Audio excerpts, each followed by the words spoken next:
Hey, my name's Matt, and this is the 10-Minute Bible Hour podcast. And if this is your first time ever here, I want to say two things to you. One, welcome. Thank you for being here. Thank you for checking this thing out. It's nice to meet you, podcast meet you. I don't know exactly what you say. Two, this is going to be a weird one, but I'm still glad you're jumping in here because when you're meeting somebody, it's almost best just to meet them on a weird day so you can be like, okay, that's how they are. That's what this thing is. That's what this podcast is. And now I know, for better or for worse, what I'm getting. So welcome. You are joining us right at the tail end of season 4 of this podcast. Each season of this podcast is a book of the Bible. So this book of the Bible is Nehemiah. It's the last narrative portion of the Old Testament, and it's been a pretty positive book. Really, it's been a win. The Jewish people, the descendants of Abraham, these are the main human characters of the Old Testament. They've been down and out for a long time by the time we get to the beginning of Nehemiah, but things are starting to look better, and then there's a problem, and Nehemiah makes that problem his own problem, and he swings into action, and he leaves the comfy courtroom of King Artaxerxes of Persia. He was the right-hand man. He was the cupbearer to the king, like pals with the king, the most powerful person in the world. But he hears of trouble back in his ancestral hometown of Jerusalem, which is a 55-day walk away. And he's like, I gotta go fix that. And the king gives him permission and some money, and he goes back to Jerusalem, and it is a mess. The people are in disarray. The walls are torn down. The enemies are at what's left of the gates, and the whole people group, his entire people group, is set to be overrun by enemies, both through violence and through political intrigue and paperwork and just being outmaneuvered politically in that way. And he cleans it all up. He fixes it. He cuts through all the red tape and he gets the walls rebuilt. The walls, they signify to everybody, this is a real town. You can't mess with us. We're real people again. The walls get built, and after the walls get built and the enemies are pushed back, there's no violence or anything with that. They just defend the walls, and the enemies ultimately chicken out and they never attack. But the walls get built, and then there's this big religious revival that occurs, and Nehemiah is there for that. It's very positive. All the people are like, remind us again of what we used to believe about God. Read us all the stuff from what we now call the Bible. And they read it. Ezra, the priest, is there too. And Ezra and Nehemiah, they lead this big religious reform. It's just great. And there's all this economic oppression that had been going on. All of that gets cleaned up. There's a bunch of violations of the old laws of God and the covenant that God had made uniquely with the descendants of Abraham, the Jewish people. Everybody says, our bad. We shouldn't have done all that bad stuff. We're going to obey you from here on out. And they're very specific about how they're going to obey God during Nehemiah's reforms. They say, number one, we're not going to neglect the house of God any longer. We're going to provide money and resources to make sure that this robust religious system that we have is funded and that we have people to man it and be trained in this. That's awesome. They also say, number two, we're going to honor the Sabbath. That is a unique thing about our people group that God has put in place. It makes us weird. It costs us money because we don't work one day of the week, but we're going to do it. And number three, we're not going to marry people from other tribes and other kingdoms and things like that anymore. We're going to be a unique people that is set apart in a unique way. And this is going to be weird. We know people aren't going to like it. This is kind of a way that in the ancient Near East, you make deals with other families to mutually enrich yourselves. But they realize this is what we always get wrong. This is our Achilles heel. And what they're effectively admitting is every time we intermarry with somebody from another people group, we don't just marry that person. We marry their gods. We marry their language. We marry their traditions. We marry their values. We marry their wars and their blood feuds. And it doesn't work. Every time we do that in mass, we wreck things. And God, who said very clearly, hey, if you obey me, I'm going to bless you as a people. And if you disobey me, I'm going to punish you as a people. Everybody agreed to those deals back in the day. God was holding up his end of the bargain. And it seems like every time they got into trouble, it was because they tried to mingle other religions and other stuff with this. So if you are new to this podcast here at the end of season 4 in the book of Nehemiah, what you will get if you go back and listen to most of this season is a really positive, fun story of a people group who had trouble getting to their feet throughout the whole Old Testament. Like they just couldn't quite get traction. They couldn't quite bring themselves to ever really obey their God, who kept proving himself to be the one true God by breaking the laws of time and space and demonstrating that he knows the future and his power over everything. They just couldn't ever quite do it. And it feels like what you get in Nehemiah is the best run ever that they ever put together, their best attempt at nailing it all. And you get to the last chapter of this book, which is chapter 13, and it feels like maybe we've got it, and we're going to close out the Old Testament on a win.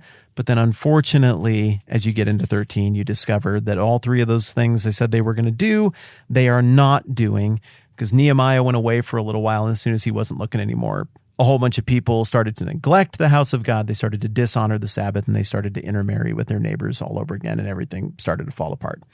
So where we're at right now is I've been sitting here thinking about this sheriff comes back to town kind of moment that we get in Nehemiah 13, where Nehemiah comes back and same impulse he had early on in the book. He's a guy who takes matters into his own hands, literally into his own hands, because he physically is putting hands on the people who are the problem here. And it's kind of weird with modern sensibilities to see him doing that, but that's what he's doing, and that's what it says. And the Bible is holding this out as like it's a win and a good thing, and we should like that he's coming back and punching people and pulling hair and throwing their crap out of the temple and onto the curb. And so I've just been picturing what this purge has looked like, right? Because purge part one is Nehemiah came back and found out that a bunch of the temple real estate that was supposed to be used to store the riches needed to provide for all the people who worked at the temple was given to an enemy, and that somehow he weaseled his way into getting that space. Well, what does Nehemiah do? He comes in, he grabs his stuff, and he throws this outsider's stuff to the curb and evicts him, and then does a ritual purification of the place that he was in. And then the next physical purge is there are people who are coming to do business on the Sabbath, and he goes out to all of these people who are lingering and looming around to violate this rule, and he's like, hey, if you do this, like he confronts them physically and makes it clear, if you keep showing up to violate our Sabbath and to try to do business on this day, I will put hands on you. And they're like, okay, my bad. And they go away. And then finally, he finds out that a bunch of these families are marrying people, not just random neighbors, but like ancient blood feud enemies of the plans of God, the people of Ashdod, Ammon, and Moab kind of people. And this third part of the purge of Nehemiah has him rebuking people. It has him beating people. It has him pulling out their hair. It's pretty intimidating stuff. We processed through some of that yesterday. But physically, practically, I've been sitting here thinking, what did this look like? Because there have been some other angry reactions to blasphemous stuff in the Bible. I mean, think about Moses coming down the mountain with the 10 Commandments, and he comes down and what does he see? He's got, the 10 Commandments. He met with God. And he's like, hey, this is great news. We heard from God. We know what to do. We have rules now. And he comes down and they're worshiping a golden calf. And Moses is like, I was up there. I went camping for like a day and you made a fake God and you're worshiping it. What are you doing? And the 10 Commandments get broken in anger. Not like the rules get broken, but like the tablets get broken. Or you think about Jesus purging the temple of the money changers in the New Testament. And in that situation, I don't think Jesus had any muscle with him. Like, I think it was just him. He knew he was going to get killed by his enemies here in the near future. So, I don't know. He just went and did it and went for it. But it wasn't like he brought in a bunch of dudes with sticks who all came in a cloud of dust at once and thumped all of the money changers. I think it was just Jesus. I don't think like Judas was in there flipping over tables, pretending to not like dirty money dealing to keep up his facade of being on Jesus' team. I think it was just Jesus. But here, how'd Nehemiah pull this off? Had he garnered so much credibility with his accomplishments that he could walk up to a guy and be like, hey, you know right there, Chad, come here. Hey, did you marry somebody from Ashdod? Yeah, sorry. Put your head over here. What? Why? Because I'm going to yank your hair out. Yes, sir. Okay, here's my hair. All right, I'm going to take this chunk out right here. I deserved it. Could I please have more, sir? Yeah, you can, Chad, because you did the thing that you swore you wouldn't do in front of everybody. Do you remember swearing it? Yeah, I remember. I'm sorry. Well, this is what you deserve.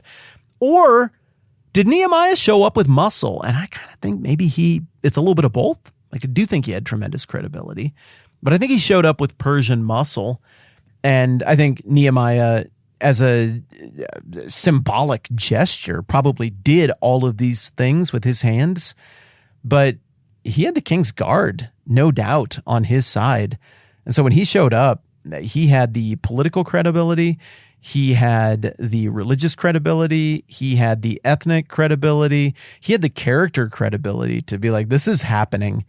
And I cannot believe that we have to do this all again. Now, as we talked about yesterday on this marriage thing, he comes in, he yanks out people's hair and beats them. And then he makes them take the same oath that they already took. And I guess he's just hoping that this time around it'll stick. Or maybe Nehemiah is kind of at wit's end. And other than this sort of desperate gesture of force to impart to them, hey, this matters. You are wrecking our entire thing. Maybe there's nothing more to it. So I kind of imagine the Goon squad rolling around and enforcing all of this and making it happen. And I also kind of get a little bit of that Anakin Skywalker and Obi-Wan Kenobi on the volcano planet kind of vibe, where Obi-Wan is like, what are you doing?